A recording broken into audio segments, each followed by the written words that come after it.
Bem, pessoal, primeiramente sejam bem-vindos a essa primeira aula de resumo.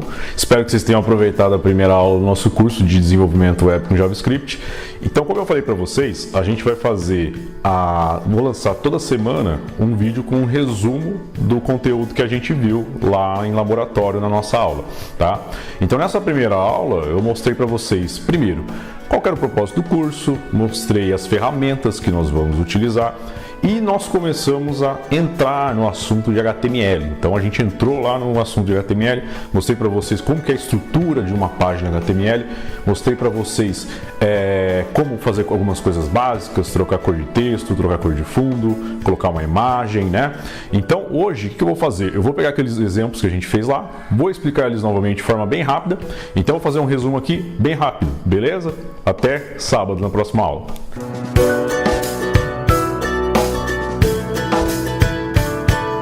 Como eu falei para vocês, o Visual Studio Code ele é um editor de texto da Microsoft, tá?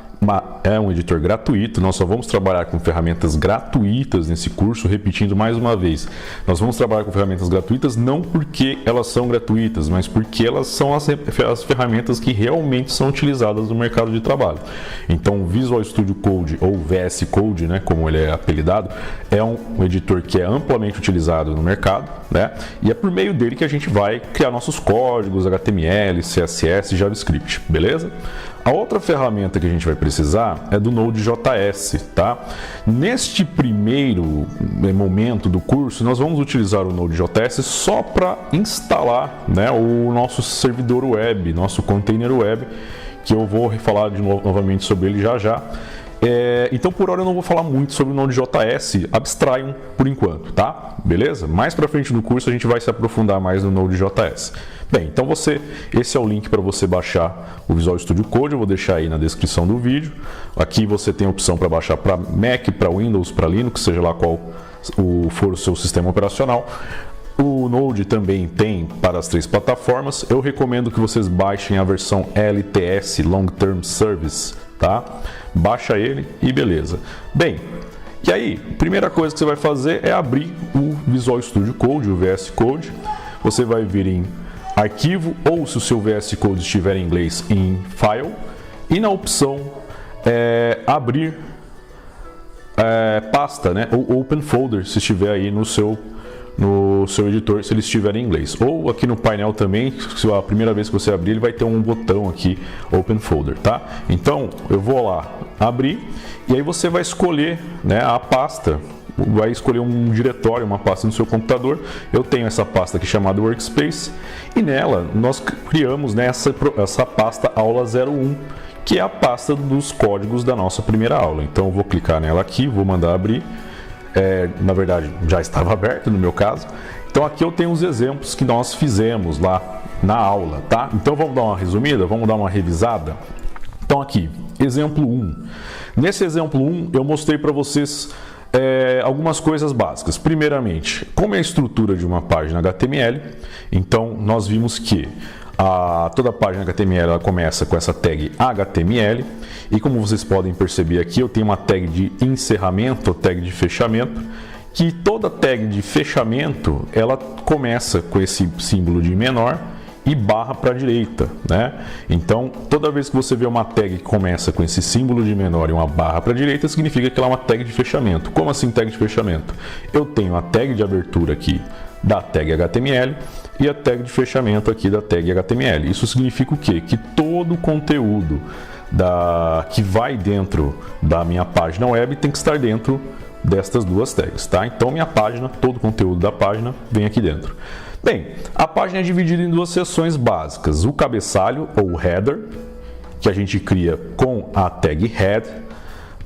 Lembrando que a tag head é a tag de metadados. Então, o que são metadados, né? Lembra do exemplo? São dados sobre dados. Eu dei o exemplo na aula de um arquivo MP3, né? Num arquivo MP3, qual que é o dado? É a música em si. Quais são os metadados? O título da música, o autor, né? A banda, né? O disco, enfim, esses são os dados sobre os dados, tá? Então, aqui, neste primeiro exemplo, nós temos apenas um metadado que é esse exemplo, esse título. Exemplo 1. O que é esse title? Como a gente vai ver já, é aquele título que fica lá na aba, né, da página. Quando você abre lá no browser, fica naquela abinha lá em cima, é o título que aparece lá em cima da aba, tá? Bem, e no body nós temos o conteúdo da página. Nesse exemplo nós vimos as tags de título, né, ou de nome de seção, que são os Hs, e vimos também que vai de H1 até H6, sendo H1 o título maior e H6 o título menor. Bem, vamos dar uma olhada de novo nesse exemplo. Então, aqui, já aproveitando, o que a gente faz aqui? A gente vai usar sempre no VS Code o terminal embutido dele, né? Como que eu aciono o terminal embutido dele? Com as teclas de acesso Ctrl e aspas, tá? Então, Ctrl aspas tanto abre o terminal quanto fecha o terminal. Então vou abrir aqui o terminal. E aí eu falei para vocês o seguinte: na primeira vez que você for trabalhar, a primeira vez que você for programar no seu computador, né, você precisa o quê? Primeiro instalar o VS Code, depois instalar o Node.js, né, o Node.js. E aí na primeira vez, no primeiro exemplo que você for fazer, você precisa instalar o nosso servidor web, né? Qual é o nosso servidor web? É um cara chamado HTTP Server, né? HTTP Server. Então, como que eu instalo ele aqui? A gente instala com o Node com o comando npm -g HTTP Server. Lembrando que esse comando você vai fazer apenas uma vez, ou seja, você vai instalar o HTTP Server no seu computador. Uma vez que ele está instalado, você não precisa instalar ele de novo, tá?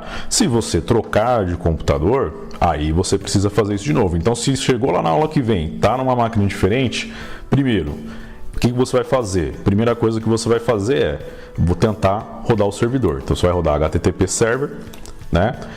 Vai dar um Enter. No meu caso, eu já tenho ele. Vai aparecer isso aqui, né?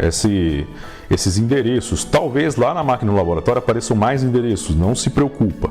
Bem, se ele não tiver instalado, vai aparecer uma mensagem que o comando não foi reconhecido e tudo mais. Então, se o comando não foi reconhecido, npm -g HTTP Server para instalar, beleza? Bem, então no nosso caso aqui eu vou rodar aqui o HTTP Server. Ele vai dar essa mensagem falando que inicializou o servidor nesses dois endereços, tá? Não se preocupem com esses dois endereços, tá? O importante aqui é você ver esta porta aqui. Então, olha só, ele falou que inicializou o servidor na porta 8080. Então, o que eu vou fazer? Lá no meu browser, eu vou abrir uma aba aqui e vou colocar o seguinte endereço: localhost 2.8080. Se aqui, por exemplo, no seu computador apareceu 8081, você vai colocar localhost 2.8081. Vou dar um Enter aqui. Olha só, ele me dá essa listagem aqui de tudo que eu tenho dentro da minha pasta pública, né, ou da minha pasta raiz, que o HTTP Server está servindo. Bem, então aqui no caso eu vou abrir o exemplo 1. Olha só, então esse é o resultado deste código aqui, né? Vou omitir aqui meu terminal. Então aqui eu tenho um nome de seção com H1, um com H2, H3, H4, H5 até o H6, né? Então, como vocês podem ver, o H1 você tem um título maior, o H6 você tem um menor título possível. E aqui está a escala, né, de cada um dos 6 Hs, tá? Bem, vamos lá para o nosso segundo exemplo. Então, no segundo exemplo, eu mostrei para vocês, primeiramente, uma coisa crucial, uma coisa muito bacana, que é o seguinte: o atalho para você criar a estrutura de uma página HTML. Eu vou criar aqui um novo, tá? Vocês não precisam fazer isso, só para a gente exemplificar. Vou colocar aqui um ex.html. Só para lembrar vocês que vocês não precisam decorar toda essa estrutura logo no início, né? Então, você digitar, mas decorar não é nem a questão, mas tem que digitar isso aqui, isso é perda de tempo. Então, o VS Code ele tem um atalho para você criar uma estrutura de uma página HTML5, que é a versão do HTML que nós vamos ver no curso. Então, você vai digitar aqui HTML. Perceba que o VS Code já me deu essas opções, dentre elas esse HTML 2.5. O que eu vou fazer aqui? Eu vou clicar em cima e tá lá. Ele criou a estrutura de uma página HTML para mim, beleza? Então, lembre-se sempre de anotar os atalhos, beleza? Bem, aqui eu tenho o segundo exemplo. Nosso segundo exemplo, o que eu tenho aqui de diferente? Então, eu mostrei para vocês primeiro. Falei um pouco sobre esse monte de coisas, né? Apesar de quando você usou o exemplo, se você pegar o exemplo 1, né? Então, tem menos coisa aqui, né? Nesse header, tem coisa a menos. Já no exemplo 2, quando a gente criou com o atalho HTML 2.5, ele criou esse monte de coisa para mim. Então vamos lá. Então esse aqui é a linguagem, né? Eu estou falando para o browser, né? Que esse exemplo, o texto nele está em português brasileiro. Eu tenho aqui o conjunto de caracteres, né, o TF8, Unicode, eu falei para vocês, né, do Unicode, que comporta praticamente todos os caracteres de todas as línguas naturais do mundo. Se eu não me engano, tinha até Klingon, né, eu falei para vocês. Dá uma pesquisada, se eu não me engano, tem isso, tem o Klingon lá. Aqui eu falei que essa configuração, né, de viewport é uma configuração que é mais destinada para dispositivos móveis, para smartphones. E aqui aquele código do nosso famigerado Internet Explorer, né? Quem foi na aula sabe, contei a historinha do Internet Explorer. Beleza? Então essa é só para quem vai para a aula. Aqui no corpo, o que a gente fez aqui? Bem, o H2 nós vimos no exemplo anterior.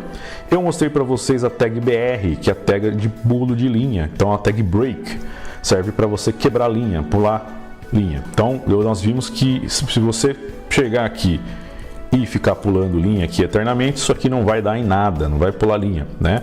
Então, para pular linha de verdade, a gente precisa utilizar a tag break. Bem, esta outra tag, a tag P, a nossa tag de parágrafo, né? Então, eu crio um novo parágrafo e vamos abrir esse exemplo aqui. Então, exemplo 2. Tá aí, né? Então, esse é o exemplo resultante. Então, olha só, o H2 me deu este título. A tag break BR me deu este pulo de linha. Eu vou tirar o break aqui rapidinho. Vou recarregar. Você veja que já tem um pulo de linha, porque o próprio H2 ele tem um espaçamento e o P também, do parágrafo, tem um certo espaçamento. Então, quando eu incluo o break, ele me dá um espaçamento extra, né? Bem, e aqui nós vimos o seguinte, nós criamos um parágrafo, né? E olha só, eu coloquei 2 breaks neste parágrafo, o que ocasionou esses dois pulos de linha. Se eu tirar estes BRs, esses breaks, vou tirar aqui, olha só. Eu tenho um pulo de linha aqui, antes estava assim, né? Eu tenho 1, 2, 3 pulos de linha. Porém, se eu carregar aqui, você vai ver que ele não vai pular linha, ou seja, o parágrafo vai ocupar todo o espaço que eu tenho. O meu monitor é de um tamanho aproximadamente resolução de 2K, né, mais ou menos. Então você perceba que tem um espaço aqui, certo? Então quando tiver espaço ele vai colocar. Então se eu quero quebrar a linha no parágrafo, eu preciso colocar esse break aqui para que ele quebre. Apesar de que isso não é uma prática muito interessante. A gente vai falar mais para frente sobre algumas questões de layout, tá? Bem, e aqui outro parágrafo, você veja que ele já tem um pulo de linha natural, né, como eu falei anteriormente, de um parágrafo para outro, certo? Bem, próximo exemplo, exemplo 3. Esse exemplo a gente começou a brincar um pouco, né? Eu vou abrir ele aqui primeiro. E neste exemplo nós vimos uma coisa muito interessante, que é você trocar a fonte do seu texto. Então, nos exemplos anteriores, você perceba que é carregada a fonte padrão do browser, né? Que, se eu não me engano, é um Times New Roman ou alguma fonte dessa família.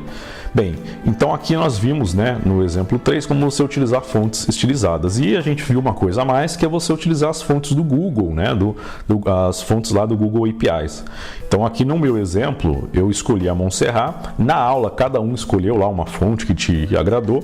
E nós vimos como importar a fonte. Então primeiro, quando você acessa lá, né, vou acessar aqui fontesgoogle.com. Deixar esse endereço no link também, para vocês recapitularem. E aí eu venho aqui e escolho uma determinada fonte, né? Então por exemplo, essa Roboto aqui. Eu vou clicar aqui neste botão mais. Ele vai abrir este painel aqui para mim. Vou clicar em cima do painel. E aí é o seguinte. Para você importar a fonte, você precisa fazer duas coisas. Primeiro, você vem ou você copia essa tag link, ou faz como a gente fez na aula. Vem aqui, clica neste import e copia este import, né? Esta linha deste import. Perceba que o import está dentro de uma tag style.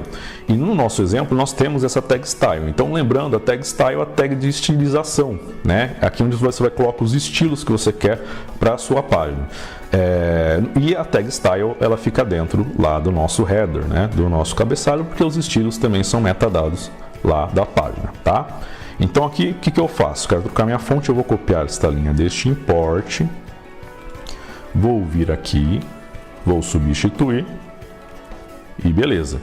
Outro passo que eu tenho que fazer é pegar qual é o font family dele, né? Então vou vir aqui, vou copiar o font family e vou trocar aqui, né, nesta linha do font family. No caso, nesta linha aqui, que eu apliquei apenas nos parágrafos. A gente viu como aplicar. Se eu quero aplicar a fonte para toda a minha página, eu vou aplicar aqui no body, certo? Agora, se eu quero aplicar apenas em alguma determinada tag, como por exemplo parágrafo, aí eu vou aplicar no P. Bem, e aí, aproveitando aqui falar sobre font family, nós falamos que, eu falei para vocês sobre a tag font family, que é o jeito mais correto de você adicionar uma fonte. Por quê? Porque às vezes, dependendo da fonte que você colocar e dependendo do browser do usuário, pode ser que ele não tenha aquela fonte. Então o que vai acontecer? Ele vai carregar a fonte padrão do browser e aí a estética da sua página vai para o saco, vai ficar muito estranha. Então qual que é o jeito mais saudável, né, de você adicionar uma fonte? Você usa a tag font family, você primeiro fala qual é a fonte preferencial, ou seja, a fonte que você realmente quer que apareça. Caso o browser não tenha esta fonte, ele vai carregar a próxima fonte da lista. Então, por exemplo, neste exemplo do H3, nós estamos tentando aplicar a fonte Franklin Gothic Medium. Bem, caso o browser não encontre essa fonte, ele vai tentar carregar a fonte Arial Narrow, tá? Digamos que por algum azar do destino ele também não consiga carregar a fonte Arial Narrow, ele vai tentar aplicar a fonte Arial.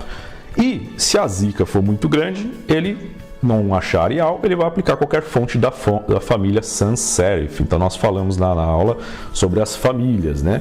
As três grandes famílias de fonte, monospace, serif e sans serif, tá? Bem, então aqui mesma coisa, ele tenta aplicar Roboto Slab. E caso ele não consiga, ele aplica serif. Por exemplo, aqui ele está importando a fonte lá direto do site do Google APIs. Se de repente dá algum problema, ele não consegue acessar o servidor, né, dessas fontes, o que ele vai fazer? Vai aplicar qualquer fonte da família serif. Vamos ver o resultado dessa fonte lá no nosso exemplo. Tá aqui, ó, a fonte, né, Roboto Slab, que foi aplicada apenas nos parágrafos. Então aqui no H3 está aplicando a fonte Franklin e nos parágrafos a fonte Roboto Slab, tá? Bem, beleza, vamos para o próximo exemplo. Vou abrir aqui também. Nesse exemplo nós vimos como aplicar cores, né, na nossa página, cores de texto, né? Bem, aqui é o seguinte, só para recapitular, se eu quiser aplicar uma única cor de fonte no meu texto, o que eu vou fazer? Eu vou tirar aqui rapidinho, eu vou vir aqui e vou falar lá, aplica em todo o body, ou seja, em todo o conteúdo da página, a cor de fonte, por exemplo, azul. Na hora que eu recarregar aqui, tudo fica azul. Nós vimos também aqui na questão das cores, como que nós temos algumas cores padrão. Então, por exemplo, eu vou colocar color aqui, ó, 2 pontos. O VS Code me dá uma lista, né, de fontes de cores nomeadas. Então, ele tem todas essas cores nomeadas, ou seja, cores que já têm um nome, né? Elas podem ser identificadas por um nome. Só que eu mostrei para vocês que toda cor, aqui a gente tem a opção de aplicar uma cor utilizando a função RGB. E com a função RGB, como é que funciona? Toda cor ela é formada, né, por níveis de verde, que é o nosso R, de vermelho, que é o nosso R, níveis de G, que é o nosso verde, né, green, e níveis de B, blue, que é o nosso azul. Então, por exemplo, se eu chegar aqui e colocar 000, que cor é essa? A cor preta. O que isso significa? Total ausência de vermelho, total ausência de verde, total ausência de azul. Você tem a cor mais escura possível, que é o preto. De forma, eu falei para vocês que cada tom, né, ele varia de 0 a 255. Então, se eu colocar aqui o máximo 255 em todos os tons, nós vamos ter a cor mais clara possível, que é o branco, e no nosso exemplo vai ter esse efeito de sumir, né, o texto, mas ele não sumiu, ele está aqui ainda. Ó. Se eu dar um Ctrl A aqui, ele está aqui ainda, né? Então, o que aconteceu é porque a gente colocou o branco no branco, a gente tem um baixíssimo contraste e aí a gente perdeu, né, tudo. Bem, então aqui, por exemplo, eu posso colocar, se eu colocar total presença de vermelho, total ausência de verde, total ausência de azul, eu tenho aqui o vermelho, tá? Vou voltar aqui para o exemplo que que é esse aqui. Então aqui, como é que eu aplico a cor em só um determinado camarada, só um determinado elemento? Então, a primeira coisa que eu tenho que fazer é batizar o meu elemento. Então aqui esse parágrafo eu identifiquei ele com esse apelido azul. Então com a propriedade ID eu atribuo, né, um identificador a ele. Então aqui esse cara se chama azul, este cara se chama vermelho, este cara se chama verde, eles têm identificadores e pelos identificadores eu consigo aplicar cores específicas. Então aqui, como que eu aplico uma cor num determinado elemento que tem um ID? Eu vou usar essa cerquilha, né? Ou como alguns chamam de hashtag, e aí eu vou colocar o identificador dele e dentro eu vou colocar, atribuir as propriedades que eu quiser. No meu exemplo eu estou aplicando as cores e aí eu tenho aqui cada camarada com, esse aqui tem um tom de azul, esse aqui tem um certo tom de vermelho e esse tem um certo tom de verde. Falei aqui neste exemplo também sobre a questão de contraste, tá? Lembra lá. Bem, seguindo em frente, exemplo 5. Neste exemplo, nós vimos como combinar um pouco as coisas, né? Então eu peguei no meu bar, apliquei uma determinada cor de fonte, apliquei uma certa fonte e nós vimos como aplicar cor de fundo também, né? Com a propriedade background color. Além disso, nós vimos como alterar o tamanho da fonte com a propriedade font size. Lembra aqui que eu falei bastante aqui a respeito de como você pode alterar este tamanho. Nós vimos como alterar, vimos que ele tem vários tipos de medidas, né? Eu vou colocar aqui de novo. Olha só o tanto de medida que eles têm, né? Nós testamos algumas. Então, por exemplo, testamos mudar a fonte em centímetros e também em polegadas. E vimos que não é muito legal usar essas duas medidas, né? Porque você não tem muita precisão. Então, eu falei para vocês duas coisas, né? Primeiro, vocês podem usar px, que é pixels, né? Vou carregar aqui o exemplo 5. Então, olha só. Parágrafo aqui está com tamanho de 20 pixels, né? Nós vimos como aplicar o EM. Então 20 EM, você tem esse cara aqui, né? Um EM, me fugiu o valor exato, mas um EM é algo próximo aí, se eu não me engano, a 14 pixels, deixa eu ver. Não, mais. Vou colocar aqui 18. Algo próximo aí entre 15, 16, 18 pixels, né? E vimos também como se aplicar o tamanho com percentual. Então, qual que é a ideia? 100% é o tamanho de 1 EM, né? Aproximadamente. Então, se eu quiser aumentar um pouquinho, eu venho aqui e aumento, sei lá, 5%. Então, 105% significa que eu aumentei 5% o tamanho da minha fonte. Ele tem esse efeito aqui, tá? Bem, então aqui eu também, aproveitando o exemplo, eu falei um pouco sobre questão de contraste, né? Lembra lá. Então, cuidado com a cor da sua fonte e a cor do seu fundo. Garanta que tenha contraste e cuidado também com aquelas combinações bizarras de cor, né? Lembra do que eu falei do verde e do vermelho, né? Bem, próximo exemplo. Bem, no exemplo 6, nós estamos já caminhando para o final da aula e eu mostrei para vocês como aplicar uma imagem, né, no seu site, adicionar lá uma imagem. Então nós vimos a tag IMG e a gente viu também como estilizar a questão do tamanho. Lembra então, gente, que aqui quando eu dei nesse exemplo eu falei coisas importantes, como por exemplo, se você quer que a sua imagem ocupe, né, uma width, largura de 200 pixels, não pega uma imagem que tem uma resolução menor, né? Então pega uma imagem que tem uma resolução ou igual ou preferencialmente um pouco maior. Também não precisa ser muito maior, tá? Não fica legal. Então, por exemplo, aqui neste exemplo eu quis que a imagem tivesse uma largura de 200 pixels, peguei uma imagem de 400 por 400 ou de 300 por 300, ficou bacana, tá? Cuidado também com distorção, né? Então se eu chegar aqui 200, essa imagem é de 300 por 300, se eu não me engano. Se eu chegar aqui e falar que ela tem altura de 400 pixels, vai ficar bizarro, né? Então ela achatou verticalmente, né? Ou horizontalmente, dependendo do seu ponto de vista. Então não ficou legal. Então aqui eu só coloquei a largura, ele já dimensionou bacana, tá? Bem, e aí para fechar, nós vimos aí bem no finalzinho da aula, exemplo 7, como se aplicar uma imagem de fundo, tá? Então eu peguei uma imagem bem grande e apliquei ela de fundo aqui, né? E aí tem que tomar, vale a pena repetir aqui que eu falei lá bastante, que tem que tomar muito cuidado com essa questão de imagens de fundo, tá? Por quê? Porque dependendo da imagem que você colocar não vai ficar legal. Se for uma imagem muito pequena vai esticar, se for uma imagem grande não vai aparecer todo. Então assim tem que tomar ter muita cautela, né? Esse recurso de imagem de fundo era um recurso que era bem utilizado antigamente, né? Nas primeiras páginas, né? Uma forma de estilizar e tal. Mas hoje em dia muito designer não faz isso, né? Ele usa imagens de fundo, ou não, pelo menos não quando eu falo imagem de fundo na página inteira, né? Que nem eu fiz aqui no Body. O que se usa muito é utilizar imagem de fundo em apenas um elemento, né? Como em uma div que a gente vai ver mais para frente, aí as divs ou divisórias, né? As divisões. Então, em divs costuma se fazer bastante, né? Principalmente banners, né? Até alguns rodapés, mas na página inteira tem que tomar muito cuidado, preferencialmente evite, beleza?